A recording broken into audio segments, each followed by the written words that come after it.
परम मंगलमय परात्पर अखिलेश्वर अखिल ब्रह्मांड नायक भगवान श्री बालकृष्ण लाल की वांग्मयी प्रतिमूर्ति श्रीमद् भागवत महापुराण।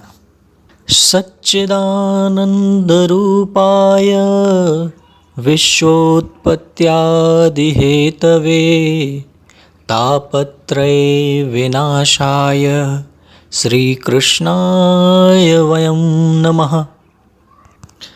सच्चिदानंद यानी सत, चित और आनंद, जो त्रिकालावाधित सत्य है, जो अपरिवर्तनीय सत्य है, उसे हम सत बोलते हैं। परमात्मा का दूसरा नाम है चित्त। चित्त का मतलब होता है प्रकाश। अपने प्रकाश स्वरूप से संपूर्ण ब्रह्मांड को जो प्रकाश देते हैं, ऐसे गोविंद का दूसरा नाम ही चित्त है, यानी कि प्रकाश। सूर्य में रोशनी, चंद्रमा में शीतलता, पुष्पों में सुगंध और रंग सब उनकी कृपा से है। और तीसरा आनंद। आनंद क्या है? क्या हमने भौतिक सुख सुविधाओं से युक्त जो जीवन जिया है वो आनंद है? जी नहीं। भौतिक सुख सुविधाओं से युक्त जो हम जीवन जीते हैं उससे हमें सुख प्राप्त हो सकता है, परंतु आनंद नहीं। क्योंकि आनंद तो परमात्मा श्री कृष्ण के अतिरिक्त कुछ दूसरा है ही नहीं। उनके आनंद रूपी सागर की अगर एक बिंदु भी प्राप्त हो जाए तो पूरा संसार आराम और विश्राम का अनुभव करता है। संसार की हर चीज को आप पलटकर उसका उल्टा कर सकते हैं, परंतु आनंद का उल्टा कुछ भी नहीं होता। आप उसको परमानंद, विषयानंद, ब्रह्मानंद कुछ भी बना दीजिए, आप उसमें कुछ भी जोड़ सकते हो, परंतु उसको उलट नहीं सकते। अपनी तरफ से कुछ भी जोड़ सकते हैं, परंतु उसमें कोई परिवर्तन नहीं कर सकते, आनंद में कोई परिवर्तन नहीं कर सकते। क्यों?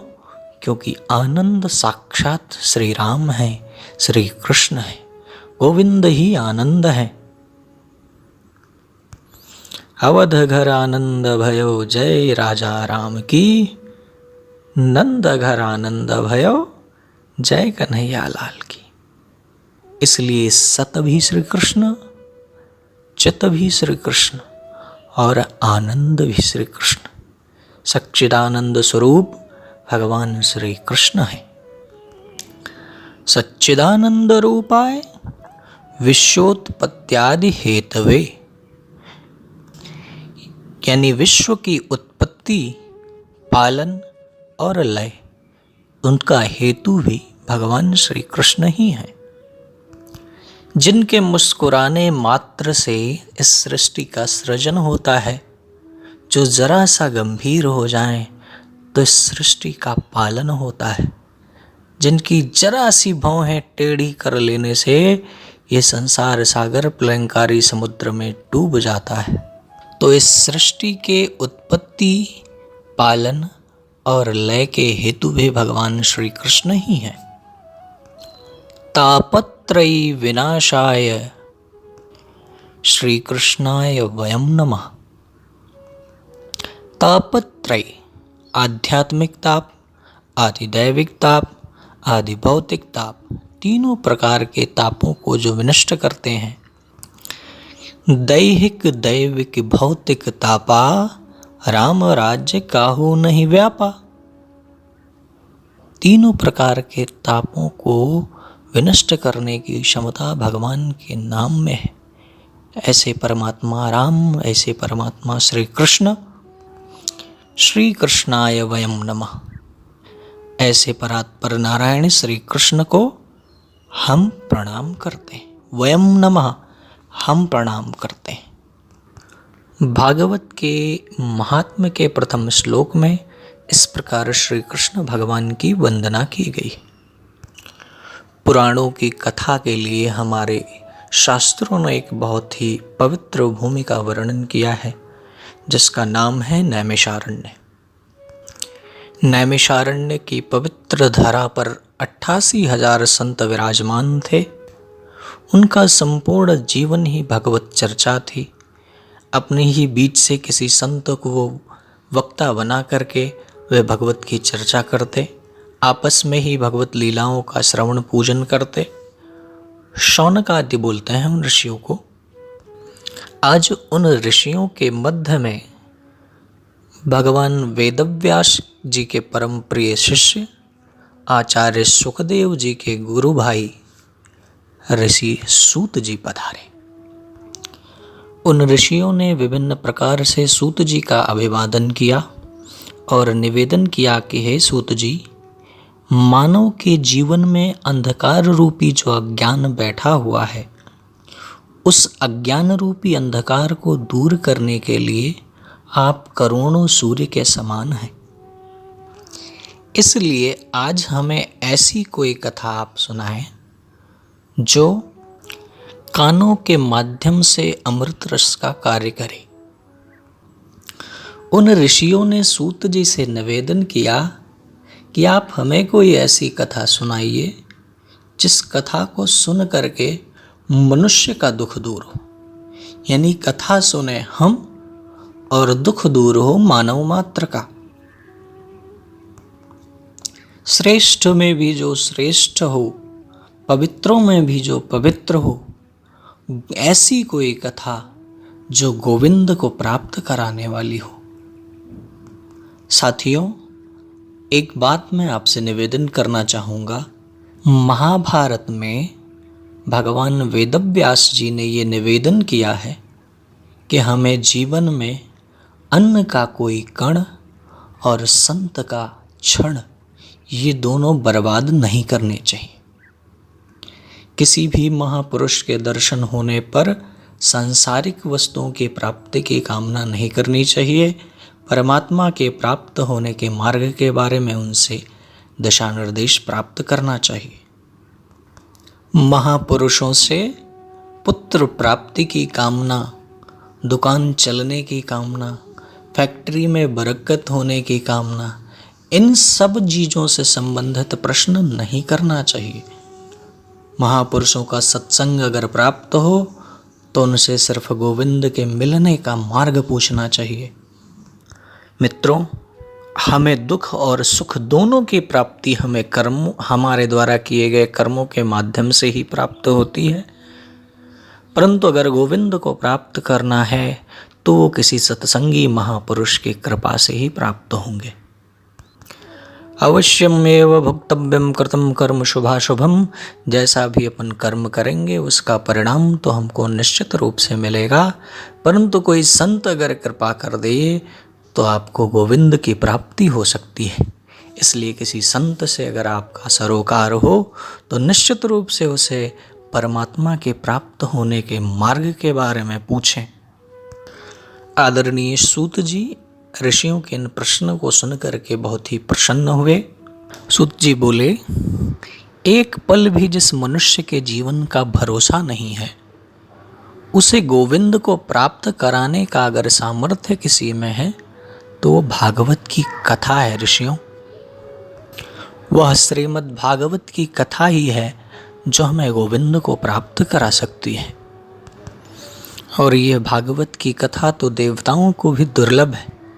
आगे भागवत की कथा में प्रसंग आता है कि जब भगवान सुखदेव जी महाराज परीक्षित को श्रीमद् भागवत कथा अमृत का पान करा रहे थे तो देवता स्वर्ग से अमृत का कलश लेकर के आए और उन्होंने महाराज सुखदेव जी से निवेदन किया कि स्वर्ग का जो अमृत है यह राजा श्री परीक्षित को पिला दीजिए और भागवत कथा रूपी अमृत को हमें पिला दीजिए। उससे होता क्या, स्वर्ग के अमृत का पान करने से सर्प के भय से परीक्षित को मुक्ति मिलती और संसार का भय जो है उससे भागवत कथा सुनने से देवताओं को मुक्ति मिलती। देवताओं का भागवत रूपी अमृत की तुलना स्वर्ग के अमृत से करना आचार्य सुखदेव जी को पसंद नहीं आया। वस्तुतः अगर हम देखें तो स्वर्ग का जो अमृत है वो क्या है? हमारे द्वारा इस सृष्टि पर किया गया पुण्य कर्म जो भी हम करते हैं वह संचित होता है और उस पुण्य कर्म के बदौलत हमको स्वर्ग की प्राप्ति होती है और हमारे द्वारा संचित उस पुण्य कर्म के फलस्वरूप हम स्वर्ग जाते हैं। और जब तक हमारा पुण्य क्षय नहीं होता तब तक हम स्वर्ग का वास करते हैं। जैसे ही हमारी एफडी खत्म हुई हमें वापस फिर से मृत्युलोक में आना पड़ता है। पुनरपि जननम पुनरपि मरणम पुनरपि जननी जठरे शयनम। बार बार जन्म लेना, बार बार गर्भवास करना, इससे हमें मुक्ति स्वर्ग का अमृत नहीं दिला सकता। 7 दिन की कथा श्रवण के पश्चात राजर्षि परीक्षित को विमानारूढ़ होकर के वैकुंठ धाम जाते हुए ब्रह्मदेव ने देखा तो उन्होंने विचार किया कि आखिर ये हुआ कैसे? भागवत जी की इतनी महिमा। इंद्रादि देवता ब्रह्मदेव के साथ उपस्थित हुए और उन्होंने एक तुला ली। तुला के एक पलड़े पर श्रीमद् भागवत जी को रखा गया और तुला की दूसरी तरफ दूसरे पलड़े पर संसार के अनेक महत्वपूर्ण द्रव्यों को रखा गया, अनेक संसाधनों को रखा गया। परंतु अपनी महिमा के कारण श्रीमद् भागवत जी का पलड़ा नीचे की तरफ झुक गया और संसार की भौतिक वस्तुओं का पलड़ा ऊपर की ओर चला गया। क्या मतलब है इसका?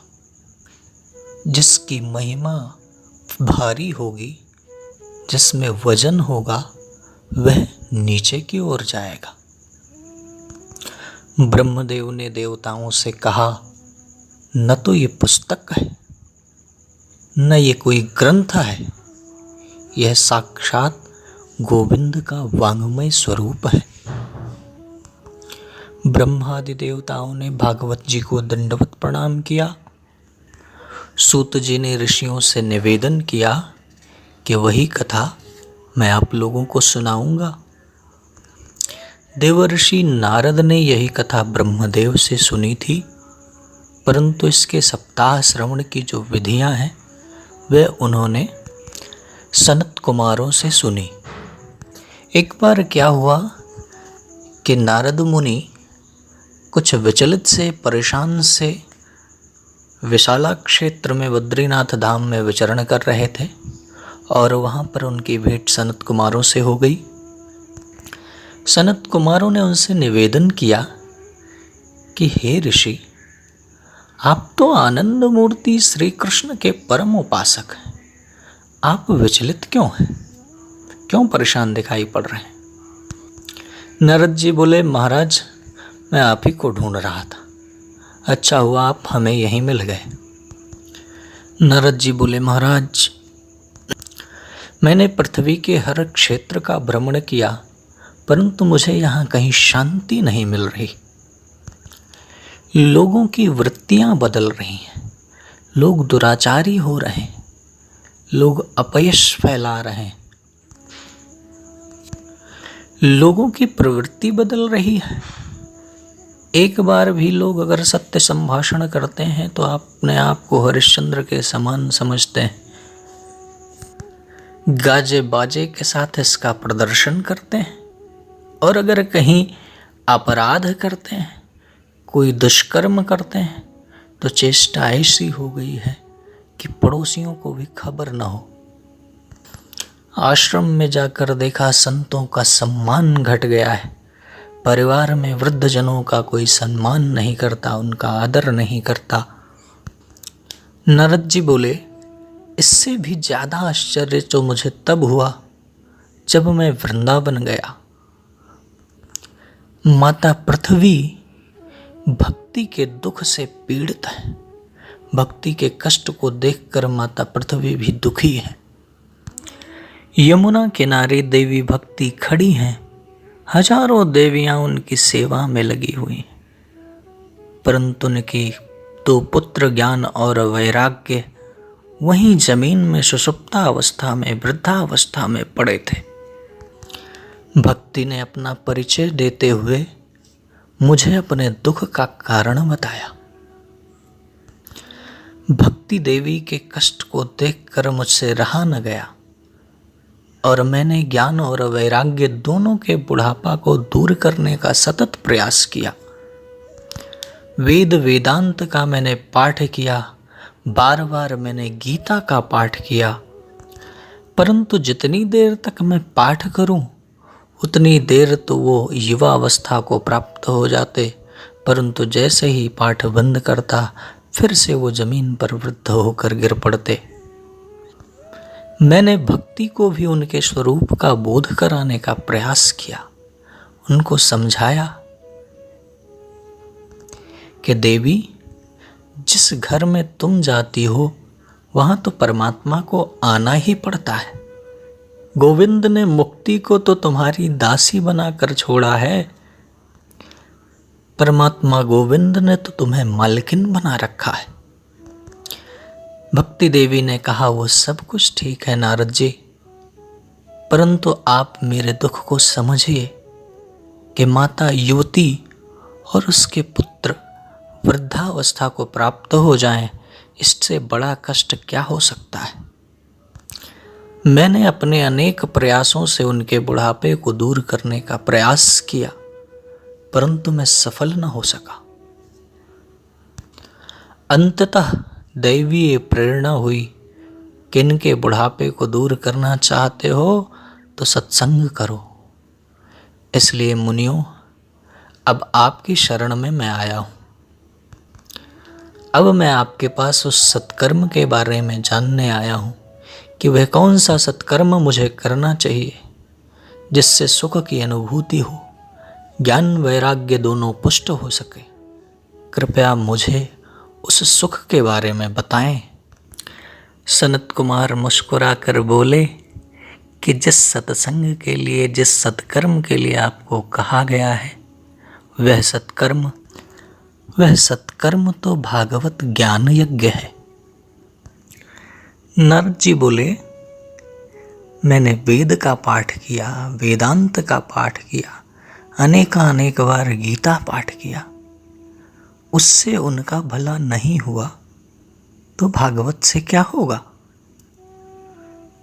सनत कुमारों ने बहुत सुंदर बात कही। वेद और उपनिषद, इनका सार ही भागवत की कथा है। आसान शब्दों में कहें तो जैसे कोई वृक्ष होता है, वह संपूर्ण रसमय वृक्ष जो होता है उसका सार हमें फल के रूप में मिलता है तो संपूर्ण वृक्ष रसमय, परंतु वृक्ष के किसी डाली को हम नहीं खा सकते। उस रसमय वृक्ष का सार जब फल के रूप में परिणत होता है तो हम उस मीठे फल को ग्रहण करते हैं। इसी प्रकार भगवान वेद रूपी कल्प वृक्ष हैं और इस वेद रूपी कल्प वृक्ष का सार श्रीमद् भागवत की कथा है।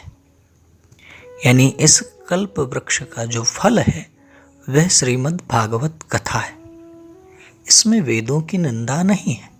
नारद जी बोले, वो तो ठीक है महात्मन, परंतु आप भी महात्मा, मैं भी महात्मा। सबसे पहली बात तो ये कि ये कथा कराई कहाँ जाए। दूसरी बात, नारद जी ने कहा, मेरा निवेदन ये है कि यह कथा आपके श्री मुख से हो। तो भक्ति माता तो वृंदावन में है, इसलिए आपको भी वृंदावन चलना चाहिए।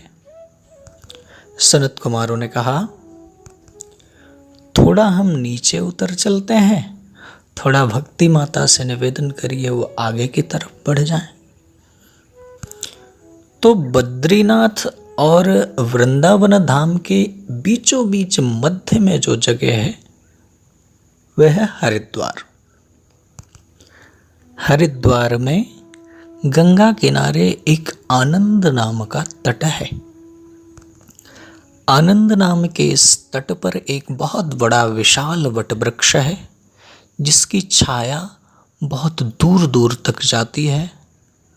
और उसी वटवृक्ष के नीचे एक चबूतरा बना हुआ है, जो बन जाएगी व्यास गद्दी। और वटवृक्ष की छाया के नीचे दूर दूर तक बालू बिछी हुई है, वह काफ़ी शीतल होती है। वहाँ लोगों के बैठने की व्यवस्था हो जाएगी। आप भक्ति माता को आमंत्रित करिए। नारद जी ने भक्ति माता को निमंत्रण भेज दिया। भक्ति माता वहाँ पर अपने पुत्रों के साथ पधारी। आसन लगा, सनत कुमार जी व्यास गद्दी पर विराजमान हो गए। और जब पता चला कि सनत कुमार जी कथा करने वाले हैं, तो वहाँ पर बड़े बड़े महात्मन, तत्वज्ञ, विद्वान, ऋषि, मुनि, योगी सब पधारे। लिखा है, चारों वेद, छहों शास्त्र, समस्त इतिहास, पुराण, वेदों की ऋचाएं, ये सब मूर्तिमान संत के रूप में वहाँ कथा सुनने के लिए आए। क्योंकि भागवत की जो ये कथा है, इसे सुनने के लिए तो देवता भी तरसते हैं। इन्हें वेद शास्त्र सब सुनते हैं। लिखा है, पशु पक्षी, श्वेतज, जरायुज, अंडज, उद्भिज सब पधारे। मुख्य यजमान बनकर के सामने नारद जी विराजमान हुए। भक्ति माता और उनके दोनों पुत्रों के लिए आसन लगाया गया। ब्रह्मा जी के मानस पुत्र सनत कुमार जी व्यास मंच पर विराजमान हुए। उन्होंने भागवत की महिमा का बड़ा सुंदर वखान किया। कहते हैं, काशी में वास करने से, गंगा स्नान करने से, तीर्थों में वास करने से जो फल हमें प्राप्त होता है, वो बहुत ही सहज रूप से भागवत की कथा सुनने से हमें प्राप्त होता है। भाव से कहिए जय श्री कृष्ण। इस प्रकार अनेक स्वरूपों में सनत कुमार जी ने भागवत की महिमा का वखान किया। नारद जी बोले, कुछ पूछने की अनुमति है? सनत कुमारों ने कहा, अवश्य पूछिए। नारद जी बोले, किसी ज्ञानी को भागवत कथा सुनने से मुक्ति मिल जाती है, इसमें कोई आश्चर्य नहीं।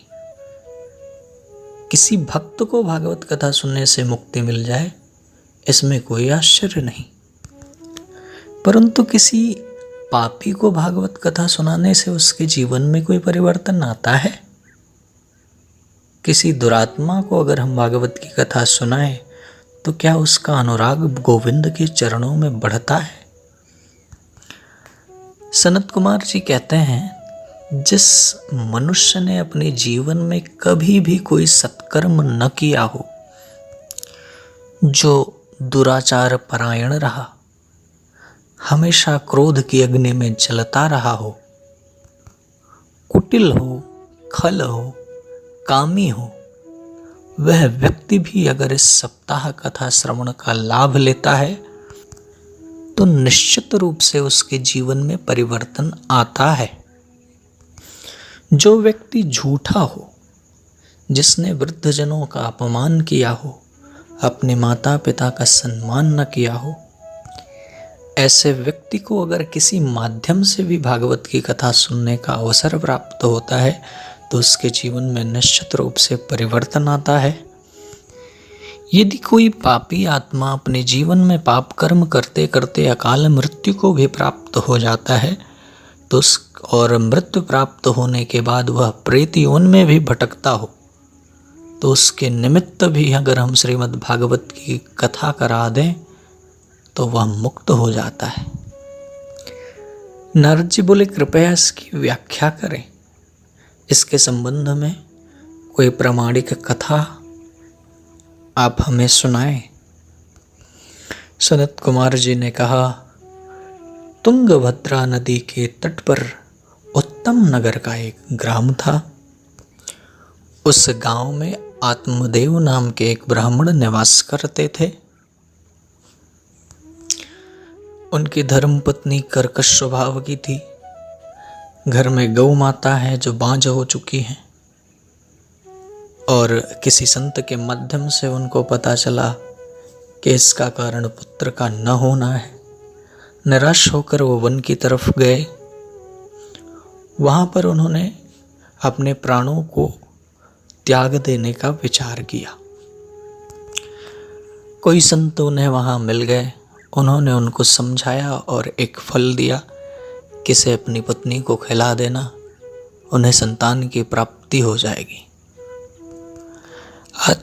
आत्मदेव जी की पत्नी ने अपनी बहन को बहुत सारे धन आदि दे करके उनसे उनका इस बार जो होने वाला पुत्र है उसे अपने लिए मांग लिया, और संत द्वारा दिया गया फल दोनों बहनों ने मिलकर के गौ माता को खिला दिया।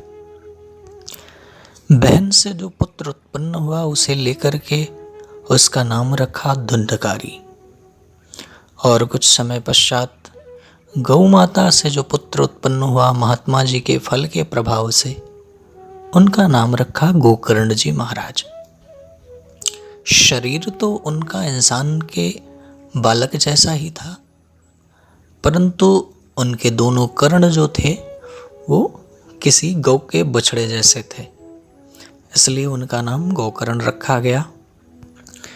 जैसे जैसे धुंधकारी बड़ा होने लगा, उसकी वृत्तियां जो है वो दुराचारी हो गई। मदिरा पान करने लगा, व्यभिचार करने लगा, इधर उधर संतों को सताने लगा। आत्मदेव जी ने उससे कहा कि मैंने अनेक अनुष्ठान किए, जप किए, तप किया, ऋषियों का आशीर्वाद लिया, तब जाके मुझे तो पुत्र रूप में प्राप्त हुआ, और ब्राह्मण पुत्र होकर के तो सुरापान करता है।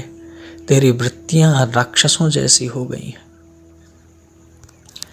आत्मदेव जी चिंतित से अपने घर में लेटे हुए थे, तभी वहां घूमते हुए गोकर्ण जी महाराज पधारे। गोकर्ण जी महाराज भी आत्मदेव जी महाराज को पिताश्री ही कहते थे। उन्होंने उनके चरणों में प्रणाम करते हुए निवेदन किया, आप कुछ चिंतित दिखाई पड़ते हैं।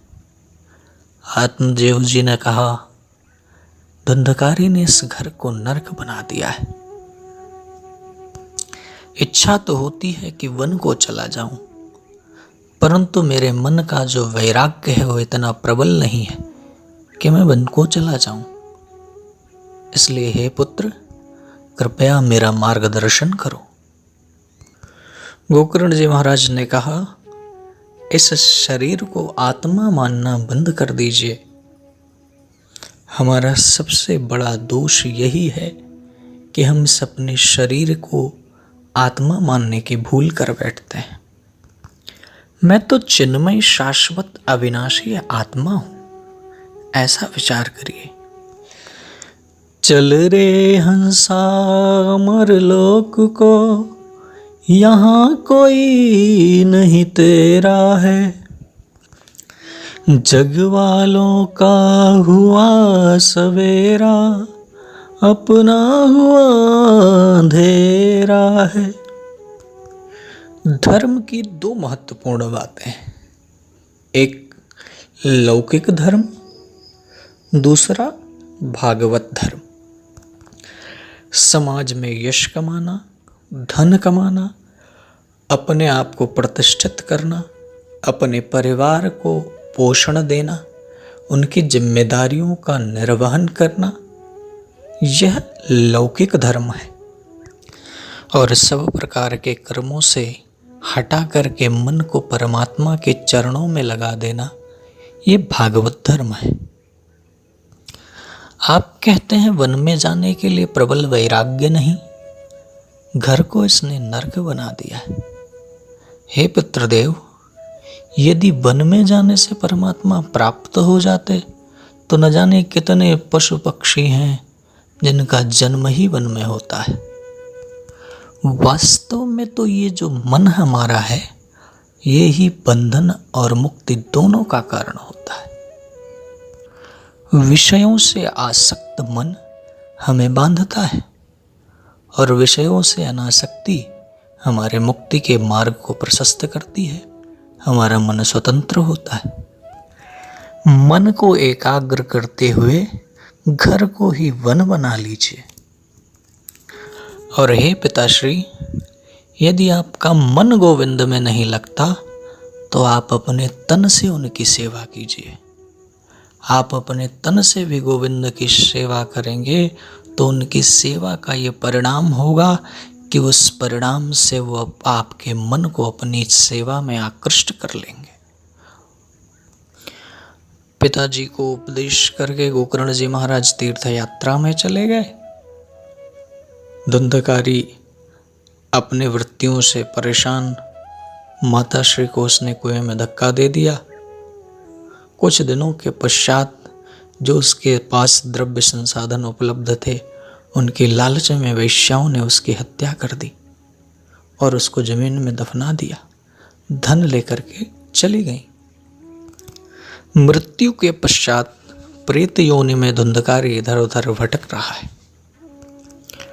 तीर्थ यात्रा से लौटने पर गोकर्ण जी महाराज को जब ये ज्ञात हुआ कि आत्मदेव जी के घर में ही धुंधकारी प्रेत योनि में वास कर रहा है, तो उन्होंने भगवान सूर्य को नमन किया और धुंधकारी के मुक्ति के निमित्त गोकर्ण जी महाराज ने श्रीमद् भागवत की कथा का आयोजन किया। स्वयं गोपुत्र गोकर्ण जी महाराज व्यास गद्दी पर विराजमान हुए और धुंधकारी के निमित्त एक आसन बिछाया गया। परंतु प्रेत योनि में होने के कारण जब धुंधकारी उस आसन पर विराजमान हुआ तो कथा आती है कि पवन का वेग उसे उड़ा ले जाता है। तो फिर व्यास गद्दी की दाहिनी तरफ 7 ग्रंथियों का यानी 7 गांठों का एक बांस रखा हुआ था। उसमें आकर के धुंधकारी बैठ गया। एक एक दिन की कथा संपूर्ण होने पर उस बांस की एक एक ग्रंथियां खुलती जाती। इस प्रकार 7 दिन की कथा पूर्ण होने पर उस बांस की 7 ग्रंथियां खुल गईं और उस बांस में बैठा हुआ वह प्रेतात्मा धुंधकारी देवरूप बन गया। उसने गोकर्ण जी महाराज को अनेक अनेक प्रकार से धन्यवाद किया और वैकुंठ से भगवान के पार्षद एक विमान लेकर के आए, जिसमें बैठ कर के धुंधकारी वैकुंठ धाम जाने के लिए उद्धृत हुआ। गोकर्ण जी महाराज ने भगवान के पार्षदों को रोकते हुए प्रश्न किया कि भागवत की कथा सुनने से इंसान को मुक्ति मिलती है, तो यहाँ पर हजारों लोगों ने भागवत की कथा सुनी, फिर विमान इकलौता धुंधकारी के लिए क्यों आया, सबके लिए क्यों नहीं आया? भगवान के पार्षदों ने बड़ा सुंदर उत्तर दिया गोकर्ण जी महाराज को कि कथा के श्रवण से मुक्ति मिलती है, इसमें संशय नहीं है, परंतु कथा के श्रवण में भेद होने से फल में भेद हो गया। कथा श्रवण के नियम क्या हैं और सच्चे श्रोता कौन है?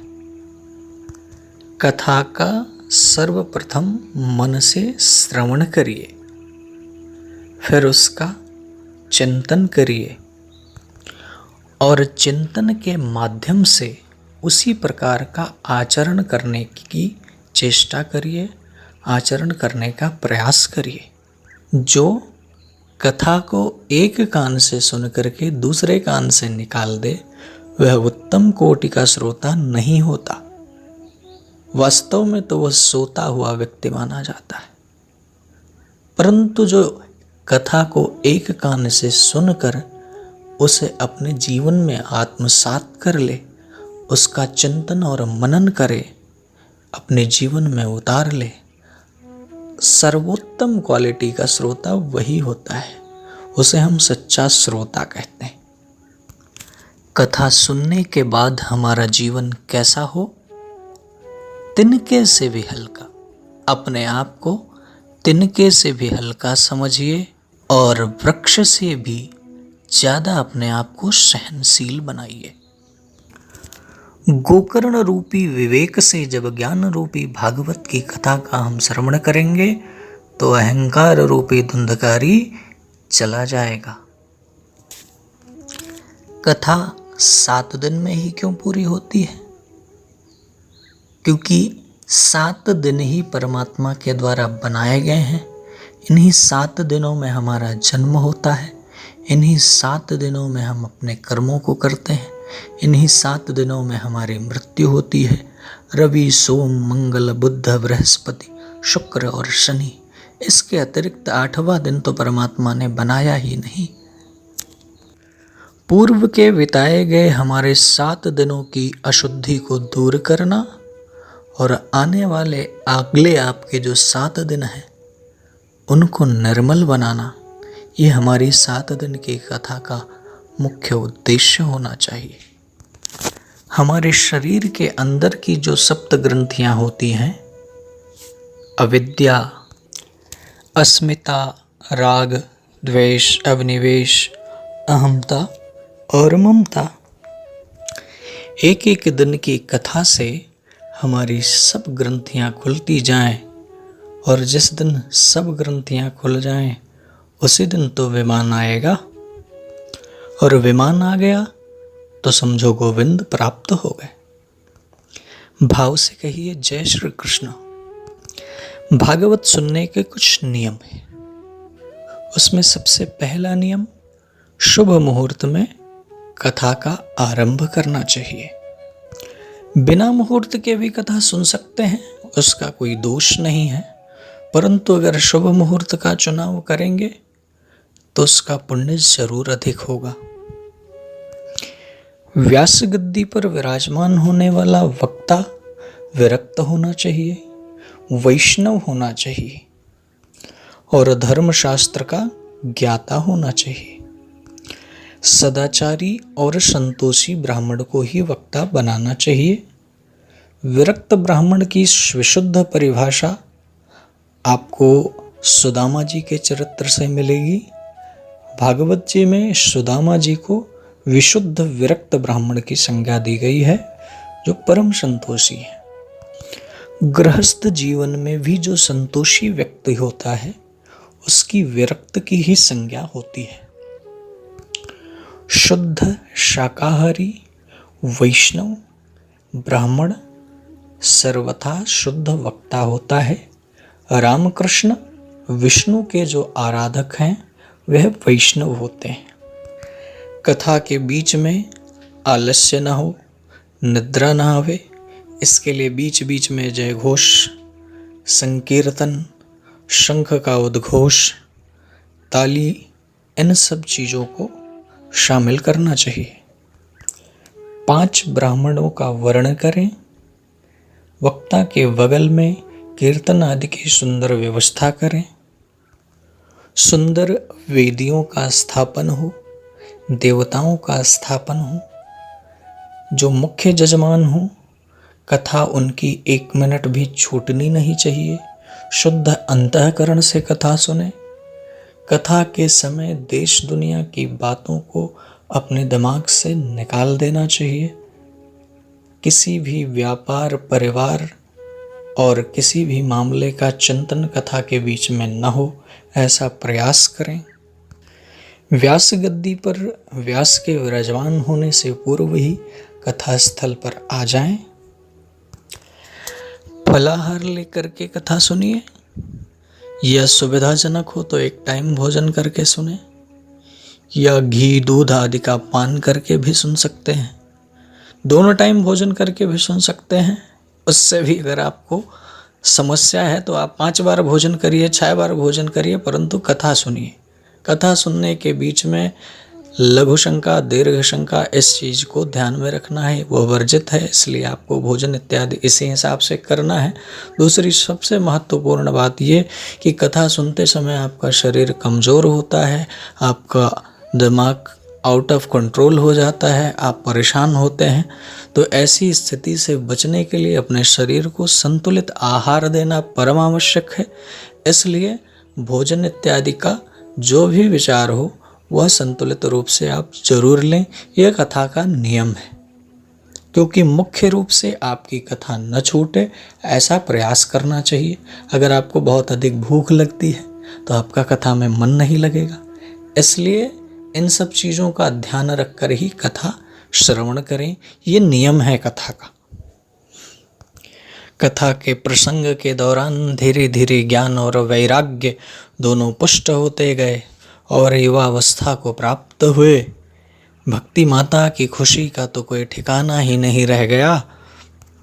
जितने श्रोतागण वहाँ विराजमान थे सब कीर्तन में मग्न हो गए। भक्ति देवी कीर्तन करने लगी, श्री कृष्ण गोविंद हरे मुरारे, हे नाथ नारायण जय वासुदेव। प्रहलाद जी ताली बजा रहे हैं, उद्धव जी बड़ा कांसा बजा रहे हैं, देवर्षि नारद वीणा बजा रहे हैं, देवराज इंद्र मृदंग बजा रहे हैं, सनत कुमार जी जय जयकार की ध्वनि कर रहे हैं और माता भक्ति नृत्य कर रही हैं। और उस कीर्तन में नृत्य करने परमात्मा शंकर जी भी पधार गए। ऐसे कीर्तन करते करते भगवान नारायण उनसे प्रसन्न हुए और वहाँ पर प्रकट हुए। भगवान ने कहा, मांगो, क्या मांगना चाहते हो। वहाँ उपस्थित भक्तों ने कहा, एक ही वर दीजिए प्रभु, जहाँ भी हम आपकी कथा सुने वहाँ आपके दर्शन हो जाया करें।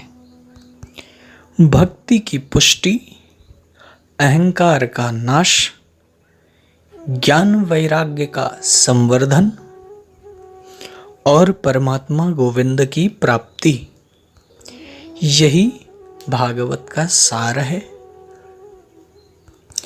तो इस प्रकार भागवत कथा के सप्ताह श्रवण की विधि, कथा का महात्म्य हमने बड़े संक्षिप्त रूप में सुना।